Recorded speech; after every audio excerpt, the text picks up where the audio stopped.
روشنی میں چلے، روشنی میں چلے۔ جی ناظرین، میں آپ کی میزبان سحری شروفن پروگرام کلام کی روشنی میں آپ کو خوش آمدید کہتی ہوں۔ جس طرح سے آپ جانتے ہیں ہم مکاشفہ کی کتاب کا مطالعہ کر رہے ہیں۔ مکاشفہ کی کتاب جو کہ نبوتی کتاب ہے اور اس کتاب کا تعلق اخیر زمانہ سے ہے، تو میں سمجھتی ہوں دور حاضر میں ہر ایک شخص کو ان باتوں کو سیکھنا، ان باتوں کو سمجھنا اور ان پر عمل کرنا نہایت اہمیت کا حامل ہے۔ آج بھی ہم اسی کتاب کے متعلق اور باتوں کو سیکھیں گے، جانیں گے اور ان باتوں سے فیض حاصل کرنے والے بنیں گے۔ آج ایک بار پھر میرے ساتھ محترم عالی جناب پادری عزیز انور صاحب ہیں۔ پادری صاحب، آج کے اس پروگرام میں آپ کو خوش آمدید کہتی ہوں۔ بہت شکریہ سہرش کہ آپ نے پھر مکاشفہ کی کتاب کا مطالعہ کرنے کا یہ اہتمام کیا ہے، اور میں شکر گزار ہوں خداوند کا، آپ کے ادارے کا، کہ ہم اس انتہائی اہم اور آج کے وقت کی ضرورت کے مطابق ہم اس کی نبوتوں کو سیکھ رہے اور جان رہے ہیں۔ پادری صاحب، گزشتہ ایپیسوڈ میں ہم 10ویں باب کا مطالعہ کر رہے تھے، تو سوال آپ سے وہی پوچھنا چاہوں گی کہ گرج کی 7 آوازوں سے کیا مراد ہے اور یہ 7 ہی کیوں ہیں؟ اس کے متعلق بتائیں۔ سب سے پہلی بات جو میں نے عرض کی تھی وہ یہ تھی کہ مقدس یوحنا رسول نے یہ آوازیں جو ان کے کان میں آئیں انہوں نے سنی اور ان کو سمجھا، جی، لیکن جب ان کو سمجھ آئی تو پھر ان کو معلوم ہوا کہ یہ آوازیں 7 ہیں، جی، 6 نہیں ہیں اور 8 نہیں۔ صحیح۔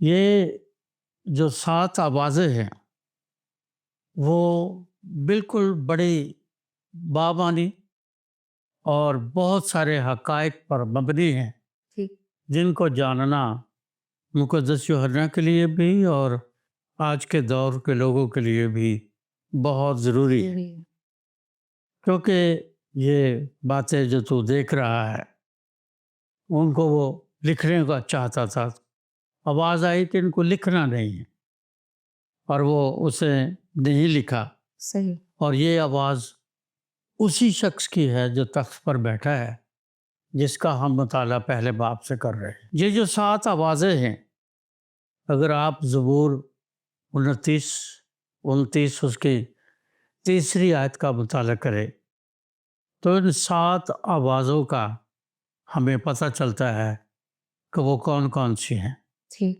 کیونکہ یہ وہ آوازیں ہیں جو خداوند نے اپنے بندہ زبور نویس کے ذریعے اس تک اور پھر بنی نوع انسان تک پہنچائی ہے۔ صحیح، اس زبور کے مطابق یہ 7 آوازیں جو ہیں یہ خدا کے 7 صفات کو یا ایٹریبیوٹس کو بیان کرتی ہے، ٹھیک، جس میں پہلی صفت جو ہے وہ یہ ہے کہ خدا کی آواز قدرت رکھتی ہے۔ بے شک، وہ چونکہ قدرت رکھتی ہے اس لیے اس کے وسیلے سے لکھا ہے عالم پیدا ہوئے، بے شک، کیونکہ کائنات میں وہ کسی بھی جہان کی کائنات ہو، اس جہان کی، آنے والے جہان کی، یا نباتات، حیوانات اور جمادات کی دنیا میں، جہاں بھی ہے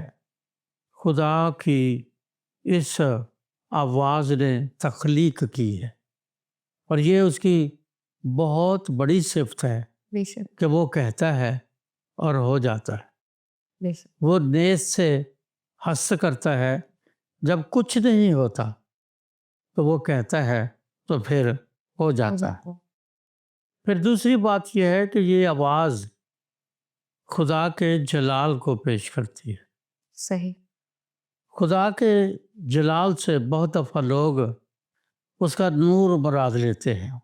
جی، میں سمجھتا ہوں کہ نور مراد لینا کوئی غلطی نہیں ہے، لیکن جب ہم بائبل مقدس کی روشنی میں خدا کے جلال کا ذکر کرتے ہیں تو خدا کے جلال کا مطلب یہ ہے کہ خدا اپنے نور کے وسیلے کیسے کیسے کام کر سکتا ہے۔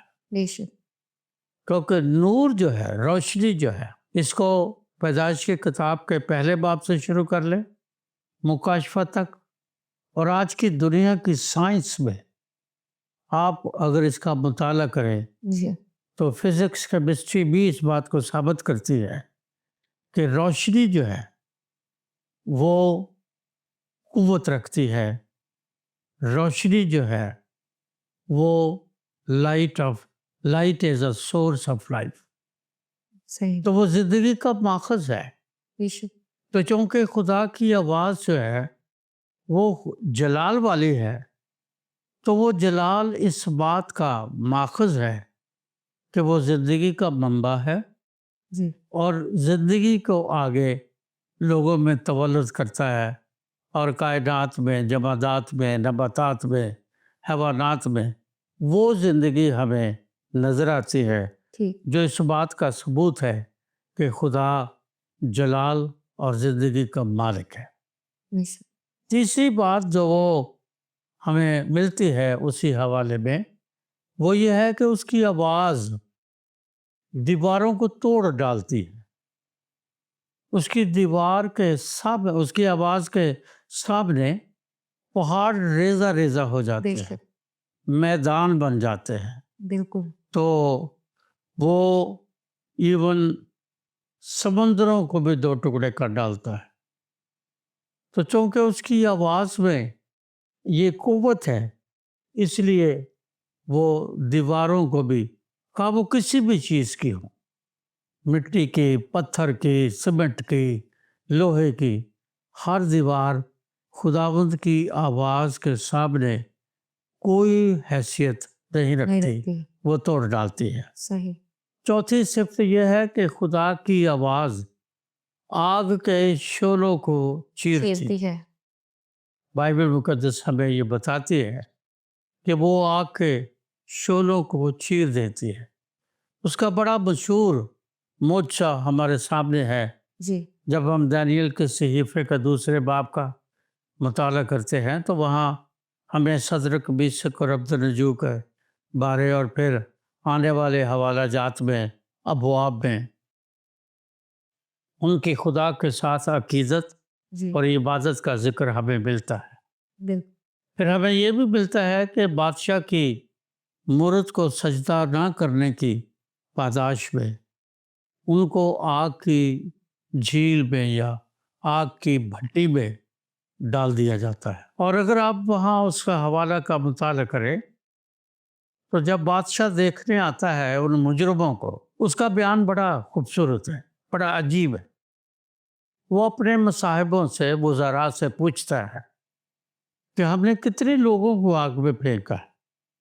وہ کہتے ہیں جی 3۔ تین وہ کہتا ہے مجھے ان کے درمیان ایک چوتھا شخص بھی نظر آ رہا ہے، اور وہ ایک بڑی عجیب بات کرتا ہے، حالانکہ وہ ایک بت پرست بادشاہ ہے۔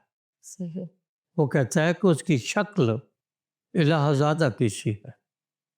تو خدا کی آواز آگ کے شعلوں کو چیر ڈالتی ہے، اور خدا کی آواز آگ کے شعلوں کو باغ میں، پاکستان میں اور پھولوں میں تبدیل کر دیتی ہے، اور دیکھنے والے حیران رہ جاتے ہیں۔ بے شک عقل ان باتوں کو نہیں مانتی۔ انسانی عقل جو ہے اس کی چونکہ حدیں مقرر ہیں، اس لیے وہ حدیں اپنی حد سے آگے نہیں جا سکتی، جی لیکن خدا کی قدرت کی کوئی حد نہیں ہے، بالکل اس کے جلال کی کوئی حد نہیں، نہیں اس لیے اس کی آواز آگ کے شعلوں کو چیر دیتی ہے۔ پانچویں صفت جو اس آواز کی ہے، اس کے بارے پاک کلام میں لکھا ہے کہ وہ بیابان کو ہلا دیتی ہے۔ تو بائبل میں آپ بنی اسرائیل قوم کی تاریخ جو ہے، اگر اس کا بغور مطالعہ کرے تو خدا نے کتنی بار بیابان کو ہلایا۔ وہ بولتا ہے تو بیابان، پہاڑ، سمندر، میدان سب اس کی آواز کو سنتے اور ہل جاتے۔ پھر جاتے ہیں۔ چھٹی بات جو ہے یہ بھی لکھا ہے زبور کی کتاب میں کہ جب وہ بولتا ہے تو ہرنیوں کے حمل گر جاتے ہیں۔ باروب آواز تو کہیں بھی ہو سکتی ہے، اور با اختیار آواز، خدا جیسی آواز آپ کو اور کہیں نہیں ملے گی۔ بالکل اور یہ اس کے اثر کی بات ہے، اس کی قدرت کی بات ہے، اس کے اختیار کی بات ہے، جی جس وجہ سے ہرنیوں کے حمل گر جاتے ہیں۔ اور ساتویں اور آخری صفت جو ہے تو یہاں پر بیان کی گئی ہے وہ یہ ہے کہ خدا کی آواز جو ہے وہ پانیوں کو چیر ڈالتی ہے اور پانیوں پر سفر کرتی ہے۔ ہم بنی اسرائیل قوم کا جب ہم ملک مصر سے انخلا پڑھتے ہیں تو خروج کی کتاب میں جب موسیٰ اور بنی اسرائیل قوم سمندر کے کنارے کھڑے ہیں، ٹھاٹھے مارتا ہوا سمندر، اور پھر ان کو معلوم ہوتا ہے کہ فرعون اپنی فوجوں کے ساتھ ان کو دوبارہ غلام بنانے کے لیے آ رہا ہے، بالکل تو وہاں لکھا ہے کہ لوگ واویلا اور شور کرتے ہیں۔ جی موسیٰ خدا کے پاس جاتا ہے۔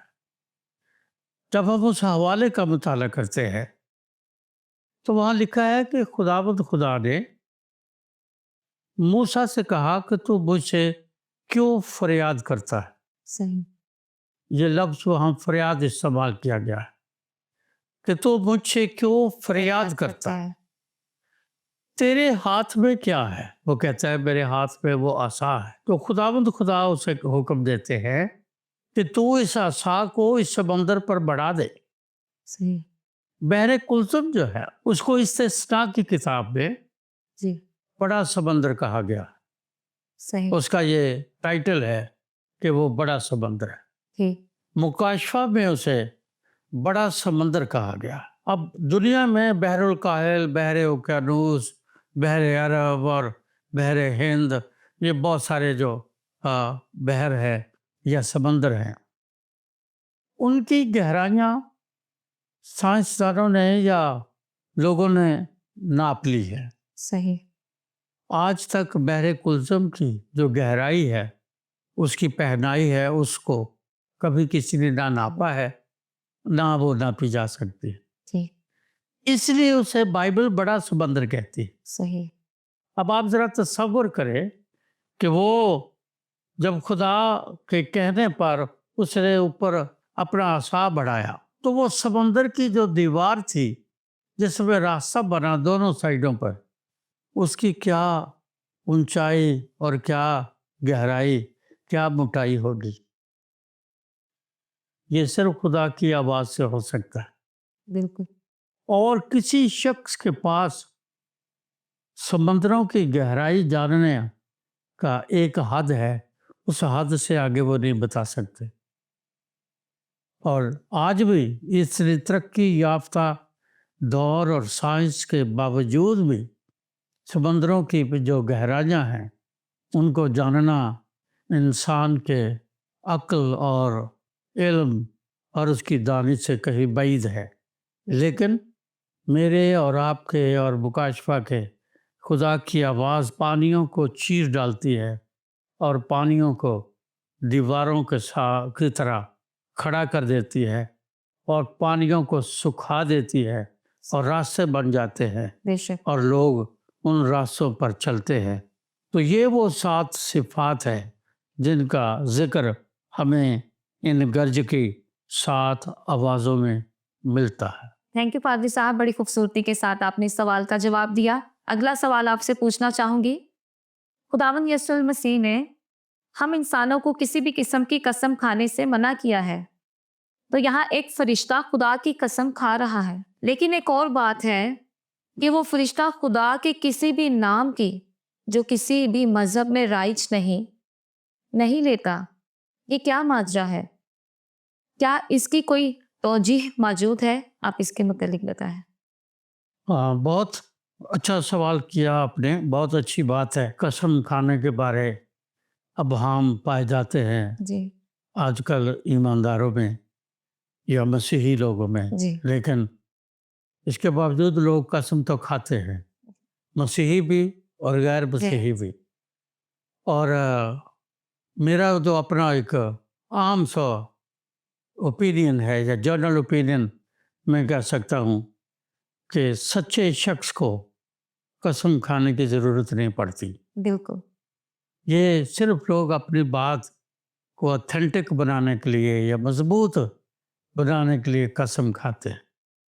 یہاں جو سوال آپ نے کیا ہے کہ فرشتہ خدا کی قسم کھا رہا ہے، جب ہم عہد عتیق کا مطالعہ کرتے ہیں تو عہد عتیق میں شریعت کے بعد بھی اور پہلے بھی جی قسم کھانے کا رواج تھا، صحیح اور لوگ مختلف باتوں میں یا مختلف طریقوں سے یا اپنی بات کو ثابت کرنے کے لیے وہ قسم کھاتے تھے۔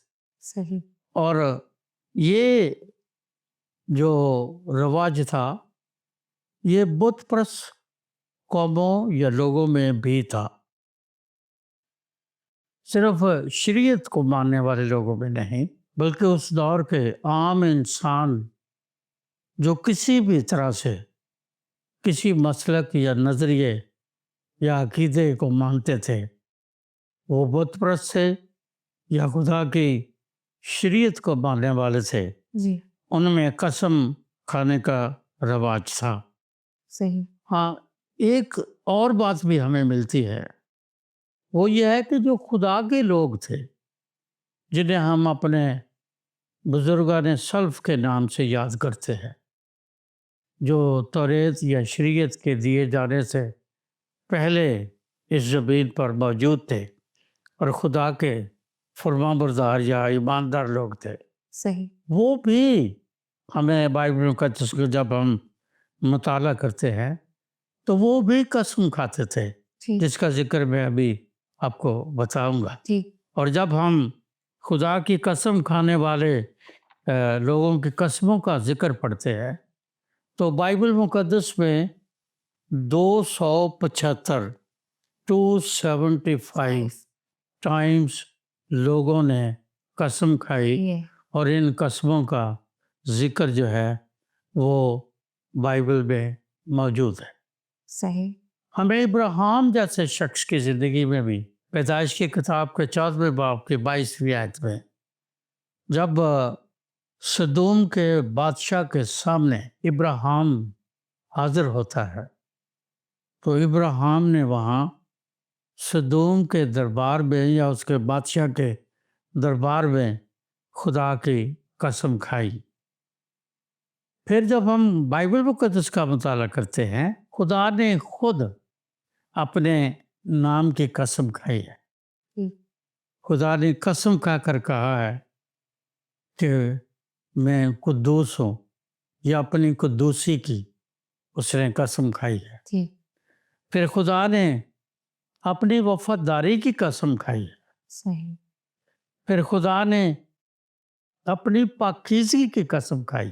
ٹھیک پھر خدا نے اپنی حشمت کی قسم کھائی۔ پھر خدا نے اپنی حیات کی قسم کھائی۔ صحیح پھر خدا نے اپنی ذات کی قسم کھائی۔ تو اس طرح سے ہم یہوہ خدا کے بارے بائبل مقدس میں جب پڑھتے ہیں تو عہد عتیق ہمیں بتاتا ہے کہ خدا نے بھی از خود اپنی ذات کی، قدوسیت کی، اپنی وفاداری کی، پاکیزگی کی، حشمت کی، حیات کی قسم کھائی۔ تو یہ عہد عتیق یعنی قبل از مسیح کے اس دنیا میں آنے سے پہلے جو دور تھا، خواہ وہ اسرائیلیوں یہودیوں کا تھا یا غیر قوموں کا تھا، صحیح یا انسانوں کا تھا، فرشتوں کا تھا، یا خدا نے یہ قسم کھائی، یہ قسم کھانا اس وقت مروج تھا، اور اس کو کسی بات کی تصدیق اور اس کی سچائی کے لیے بیان کیا جاتا یا قسم کھائی جاتی تھی۔ ٹھیک، پھر ایک اور بات جو میں سمجھتا ہوں ہمیں پتہ چلتی ہے بائبل کے مطالعہ سے، جی، وہ یہ ہے کہ خدا نے مختلف لوگوں کے ساتھ قسم کھائی۔ صحیح، خدا نے ابراہیم کے ساتھ قسم کھائی، اولاد کی قسم کھائی کہ تیری اولاد اگر کوئی ستارے گن لے یا ریت کے زرے گن لے تو تیری اولاد اتنی کثرت سے ہوگی کہ وہ گری نہیں جا سکتی۔ پھر خدا نے بنی اسرائیل سے قسم کھائی، پھر خدا نے داؤد بادشاہ سے قسم کھائی کہ کوئی تیرے سامنے زندگی بھر نہیں کھڑا رہے۔ پھر خدا نے مسیح یسوع سے قسم کھائی۔ صحیح، جب ہم بائبل مقدس کا مطالعہ کرتے ہیں تو بائبل ہمیں بتاتی ہے کہ خداوند خدا نے مسیحوں سے بھی قسم کھائی اور نافرمانوں سے بھی قسم کھائی، کیونکہ وجہ یہ تھی کہ قسم کھانا شریعت کے مطابق جائز تھا، بالکل اس میں کسی طرح کی کوئی بے دینی یا کسی طرح کا کوئی گناہ چھپا ہوا نہیں تھا۔ لیکن جب ہم عہد جدید کا مطالعہ کرتے ہیں، جو آپ کے سوال کا دوسرا حصہ ہے، جی، تو عہد جدید میں جب ہم متی کے انجیل کے 5ویں باب کی 34ویں سے 37ویں تک کا مطالعہ کرتے ہیں تو یہ مبارک بادیوں والا یہ پہاڑی بات ہے، جی، تو اس میں خداوند نے قسم کا ذکر کیا ہے۔ پھر اس نے 23ویں باب کی 16ویں سے 22ویں تک اپنے آخری 5ویں باز میں بھی اس کا قسم کھانے کا ذکر کیا ہے، اور دونوں حوالہ جات میں یا دونوں بازوں میں مسیح خداوند نے مسیحی ایمانداروں کو قطعی طور پر منع کیا ہے کہ وہ قسم نہ کھائے، بلکہ یہاں تک تو لکھا ہے کہ وہ اپنے بال کی بھی، کسی اور چیز کی تو بعد کی بات ہے، جی، کیونکہ وہ کہتے ہیں کہ جی خداوند یسوع نے کہا کہ تم اپنے کالے بالوں کو سفید اور سفید کو کالا نہیں کر سکتے، تم کچھ نہیں کر سکتے، اور اس لیے قسم کھانے کی ضرورت نہیں ہے۔ اس کا سبب کیا ہے؟ وہ انسان کو اس کی ناپائیداری بتاتے ہیں ایماندار کو، کہ ایماندار اپنی ذات میں، اپنے کام کاج میں، اپنی ساری ریاضت میں، اپنی ساری عبادت میں اگر وہ خداوند کے ساتھ پیوست نہیں ہے تو وہ کتنے بھی بڑے عہدے اور کتنے بھی بڑے مقام پر ہے، اس کی حیثیت کوئی نہیں۔ آج نئے عہد نامہ میں یا عہد جدید میں اور آپ قیمتی ہیں صرف خداوند یسوع کی وجہ سے، اس پر ایمان لانے کی وجہ سے، ادروائز ہمیں کوئی ایسی خوبی نہیں پائی جاتی۔ بالکل، اور وہاں تو کلام میں تو یہ بھی لکھا ہے کہ کوئی نیک نہیں ہے۔ اگر ہم یہ کہیں کہ جی ہم نیک بن کر بات کر سکتے ہیں تو کوئی نیک نہیں ہے، ایک بھی نہیں ہے۔ اور یہ بھی لکھا ہے سب نے گناہ کیا ہے اور سب خدا کے جلال سے محروم ہے۔ یہ انسان کی ناپائیداری ہے کہ انسان اتنا ناپائیدار ہے کہ یوحنا کے انجیل کے 15ویں باب میں 5ویں آیت میں یسوع نے بڑے واضح طور پر کہا، انگور کا درخت میں ہوں، تم ڈالیاں، جو ڈالی مجھ میں قائم رہتی ہے وہ پھل لاتی ہے، کیونکہ مجھ سے جدا ہو کر تم کچھ نہیں کر سکتے۔ اور یہ بات اس بات کو ثابت کرتی ہے کہ ہم زندگی میں کسی بھی مقام پر اپنے آپ کو سمجھتے ہیں، وہ ہماری خوش فہمی ہے اگر خداوند اس کی تصدیق نہیں کرتے، اور جب خداوند تصدیق کرتے ہیں تو پھر ہمارے جیسے لوگ قیمتی لوگ بن جاتے ہیں، ہمارے جیسے لوگ خدا کے بیٹے اور بیٹیاں ٹھہرائے جاتے ہیں، کیونکہ لکھا ہے کہ جتنوں نے اسے قبول کیا اس نے انہیں خدا کے فرزند بننے کا حق بخشا۔ اور رومیوں کے 8ویں باب میں بیان کرتا ہے خدا کا بندہ کہ اگر بیٹے ہیں تو پھر ہم میراث ہے، بشرطے کہ دکھ اٹھائیں۔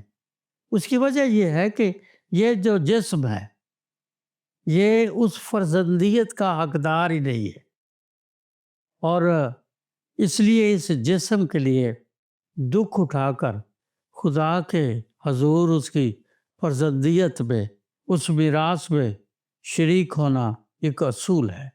اس لیے اس اصول کو بیان کرنے کے لیے خداوند نے کہا کہ تم کسی چیز کی کوئی قسم نہ کھانا، نہ دنیا کی نہ دنیا سے باہر کی کسی بھی بات کی قسم نہ کھانا، نہ اپنے بدن کی۔ لیکن یہ بات میں نے پہلے بھی بتائی، قسم جو ہے وہ اپنے کسی عہد کو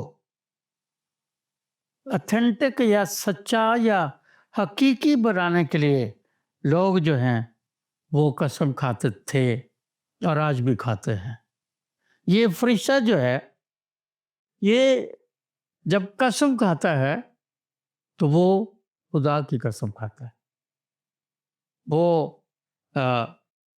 اس بات میں ہماری توجہ وہی نئے ڈرامے والی بات ہے کہ ہماری توجہ خدا کی طرف دلاتا ہے، کیونکہ زمین پر، آسمان پر، زمین کے نیچے، پاتال میں، ہر جگہ حکم اور اختیار خداوند کا ہے، بالکل انسانوں کا نہیں، نہیں، فرشتوں کا بھی نہیں ہے، ابلیس کا بھی نہیں ہے، ایک حد تک اس کا اختیار۔ بالکل تو وہ جب خدا کی قسم کھاتا ہے تو اس کا مطلب یہ ہے کہ وہ سننے والوں کو یہ بتاتا ہے کہ اگر قسم کھانی ہے تو پھر خدا کی جو سدا قائم ہے، جو کل ہے، آج ہے اور ہمیشہ تک رہے گا، وہ کل، آج، بلکہ اب تک یکساں ہے۔ اس لیے وہ خدا کی قسم کھاتا ہے، اور قسم کھانے کے وسیلے اس سے پہلے کہ وہ بات کرے وہ خدا کے کامل اختیار اور خدا کی قدرت کو یوحنا سے یا دوسروں سے یا آج کے انسانوں پر بیان کرتا ہے، اس لیے وہ خدا کی قسم کھاتا ہے۔ تھینک یو پادری صاحب، بڑی خوبصورتی کے ساتھ آپ نے اس سوال کا جواب دیا۔ یقیناً ناظرین، جس طرح سے ہم نے سیکھا ہے کہ ہم نے کسی بھی قسم کی قسم نہیں کھانی، کیونکہ کلام میں لکھا ہے کہ نہ آسمان کی قسم کھانی کیونکہ وہ خدا کا تخت ہے، نہ زمین کی کیونکہ وہ اس کے پاؤں کی چوکی ہے۔ تو باتیں تو اور بھی بہت سی ہیں، لیکن جب ہم ان باتوں پر عمل کرتے ہیں اور ان باتوں کے مطابق اپنی زندگی کو بسر کرتے ہیں، جس طرح آغاز میں ہی ہم نے سیکھا کہ خداوند کی آواز میں قدرت پائی جاتی ہے، ایسی تخلیقی پاور پائی جاتی ہیں کہ جو چیزیں وجود میں نہیں ہوتی وہ بھی وجود میں آنا شروع ہو جاتی ہیں۔ باتیں اور بھی بہت سی ہیں لیکن وقت ہمیں اجازت نہیں دے رہا، لہٰذا آج کے اس پروگرام میں مجھے اور پادری صاحب کو اجازت دیں۔ خدا حافظ۔ آؤ ہم خداوند کی روشنی میں چلے۔